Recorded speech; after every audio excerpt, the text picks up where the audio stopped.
Good morning, everyone. Thank you for joining us. It is Thursday, or as I like to call Mini Friday, because we're almost to the end of the week. Almost there. Getting close. Scott Engen, Lisa Budeau, Dillon Vogt with us this morning.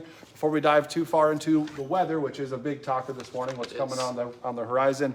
Don't forget, you can watch this every morning between about 8:30. We go live on Facebook. You can also find us on our YouTube channel, which is InForum.com, or InForum/YouTube. What is it called? Let's see. Our InForum YouTube channel. Yeah, you there can we also go. find it on your favorite podcast platform. Just go to InForum.com/podcast to find us. ready. I can It's help Mini you. Friday. His brain's already on the weekend. Right. Yeah. Yesterday morning, I was like, on my way to work, I took, I couldn't remember what road I took for anything. You could have been like, Okay, just kidding. Nobody's mind is actually here. We're all on the Because weekend our stuff. mind is all on the weekend and the incoming weather. Yes. Yeah, lots to talk about. Yeah, it's warming up this morning. We started in the single digits, warming up to the double digits. The south breeze is going to pick up. It's going to be breezy out of the south today. And then the warm front moves on through. And tonight, go outside. By 9, 10 o'clock, temperatures will be close to 30 degrees. We'll like warm a a heat couple wave. more. I know, a mini heat wave in the middle of the night. But then most of us, of course, will be asleep in our high temperatures. And then the cold front comes. That's where I need that dun dun dun. Yes, Music. perfect. Yes, dun dun dun. That's what I wanted. And then it's just downhill. It's going to be windy tomorrow. All the snow we pick up today in front of the warm front later this evening, probably affecting the evening commute, accumulating 1 to 3 inches. It's going to move on through. Of course, it's going to blow behind the front, the cold front we're talking about late tonight, going into tomorrow, and it's going to be a yucky Friday. Yucky Friday. All it's- next week too, though. Like for planning Yes, purposes, yes. if you have anything going Yeah. on outside, you're gonna. Yes, but especially even tomorrow, we're going to be affected everywhere. Okay. Travel with the wind and the fresh snow, that's going to be an issue. We're going to have dangerous wind chills. Temperatures are going to be falling all throughout the day. It's going to not be a very nice day. And then, of course, yes, the cold stays with us, but it's not looking as windy, at least for the weekend. But high temperatures below zero for pretty much all of next week. So that's yucky, of course. But On a brighter note, though, can you talk to us a little bit about what you did this morning? And please, you have to cut some of those. You were I'm so going clever to. I'm this going morning. to. Lydia has to leave first. Okay. But no, I'm kidding, Lydia. I'm kidding, Lydia.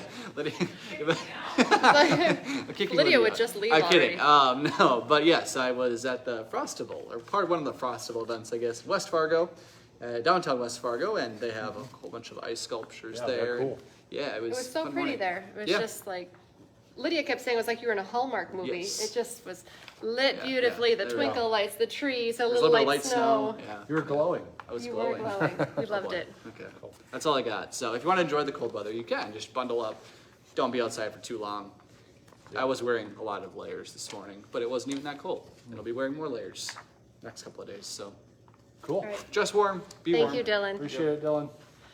Okay, into our news headlines now. We're tracking some breaking news out of Fargo this morning where a garage suffered significant damage from a fire overnight. Firefighters were called to the 1400 block of 4th Avenue South right around 2 this morning. It was a detached garage fire. The battalion chief, Joe Manchin, tells WDAY there was heavy smoke coming out of the garage when they arrived. They say at least $10,000 to $15,000 in damage, and of course we are still working to find out what caused that fire. Meantime, a car and a garage have significant damage up in Grand Forks after a fire broke out there. Firefighters responded to reports of smoke coming out of that detached garage around 3:30. This happened yesterday afternoon at 219 Seward Avenue. Or Seward Avenue, I'm not sure how it's pronounced there, but that's where it happened. When crews arrived, they found a car parked inside the garage, which was also on fire. Thankfully, nobody was hurt in the incident. The cause of this fire is believed to be an accidental thing where the block cord heater, one of those that plugs probably into a car, started on fire or sparked. We're learning some really disturbing details this morning, a follow-up to a story we followed for you here on WDAY.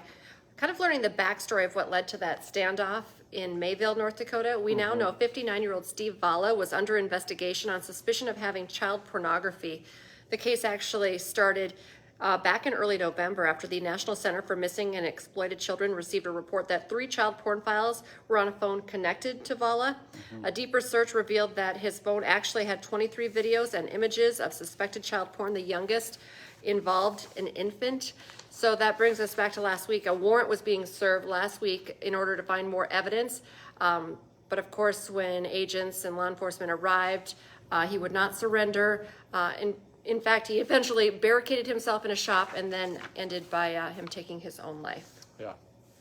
All right, new this morning, one man is dead after a fatal snowmobile accident. Happened just west of Carrington in Wells County.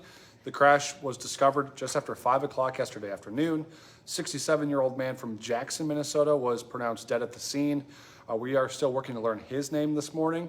There were no witnesses to the crash, but the North Dakota Highway Patrol says they are still investigating what caused that accident. And this is a big story. We're going to have to we'll break down some of it. If you want to read more details, InForum.com is a great place. But NDSU is getting feedback now from members of its community on a nearly $8 million budget cut plan. You are able to, share your comments, opinions until February 15th. There's a link to do so also inside that InForum.com story online. But here's the gist, what we know, some of the big headlines out of this. NDSU President David Cook says its 7 colleges will be merged into 5. The previous science and mathematics college will join forces with arts and sciences, and human sciences and education will be merged with health professions and human sciences. Then that leaves you with the colleges of agriculture, arts and sciences, business, engineering, and the health professions and human sciences. Yeah, now this plan would get rid of more than 34 full-time positions, including deans of those schools, and eliminate as many as 24 degree programs.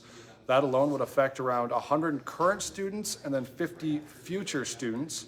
The students already enrolled in the programs will be able to complete them, but no new students could start the programs. The athletic department is also taking a big hit in this whole thing with a 4.2% cut of about $200,000 in the situation. Now, these are, again, just some of the proposals included in this plan, but Cook does tell us that the university is in the middle of making very tough decisions. Yeah, lot to hash out there. That's a big story. Today, it's already happening, the 23-year tradition of the Sanford Health Foundation doing its Cares for Kids Radiothon is underway. I like it. I said earlier, you need to have your Kleenexes with you in the car. If you jump in the car, you hear stories of former Sanford children's patients. A big fundraiser as they focus on the kids. All of the money stays local. Their goal is to raise more money than last year, and last year they raised $170,000. So of course you can make donations by calling in. They'll give you the numbers. You can also do it online anytime you want as well, today and tomorrow. Today and tomorrow. Great cause, so if you have the means, please be part of that. All right, also, voting has now opened up for the Minnesota Name a Snowplow contest, which is a kind of a fun thing, of course. The contest has received more than 10,000 submissions, and it's narrowed down to 60 finalists. Some of those names include things like Betty Whiteout and Control Salt Delete, which are both great options. Love them. You can see all those finalists and vote now through Friday, February 3rd, online. You can find that link on InForum.com. And of course, we are tracking mass shootings, several within just the last week. Here's an update on one of them, though. The man accused of killing 7 people in the Half Moon Bay area in California has appeared in court. Chunli Zhao appeared in court yesterday, as we first told you he was going to on First News. The judge ruled that he be held without bail. He's facing 7 counts of murder and a count of attempted murder in Monday's shootings at 2 locations near San Francisco. All right, also a lawsuit to tell you about this morning involving Fireball Cinnamon Whiskey. Oh, that got your attention. Yeah, it's kind of interesting. So it's about those mini bottles that they have. You always see them at the front of the checkout at the liquor store or wherever. It's actually because those bottles do not contain whiskey, which I actually didn't know that. I didn't know that either. So the label on Fireball, the bigger bottles sold at the liquor store, says whiskey with natural cinnamon flavor. But this lawsuit states that the mini bottles sold at gas stations, markets, other, also at the liquor stores, those ones say Fireball Cinnamon with no mention of whiskey. Well, that's because they're actually malt drinks. They're not whiskey drinks. They're just whiskey flavor. So the lawsuit accuses the company of intentionally misleading customers into believing they are buying small bottles of whiskey. So we'll see where this goes, but that is pretty interesting. It is super interesting. I'd love to bring that story to a Bison tailgate lot because there's a lot of Fireball, whether it's whiskey or malt liquor, whatever, being drank. I don't think anyone knew that. Talking sports, want to remind you, Hot Mic with Dom Izzo is on today from 9 to 11 on WDAY Extra, also on InForum.com. Yeah, and don't forget, before we let you go, we got to remind you about that deal we got going on for your first 3 months, 99 cents a month to a full access subscription to InForum.com. You can get all the local headlines, sports, weather updates, so make sure to take advantage of that.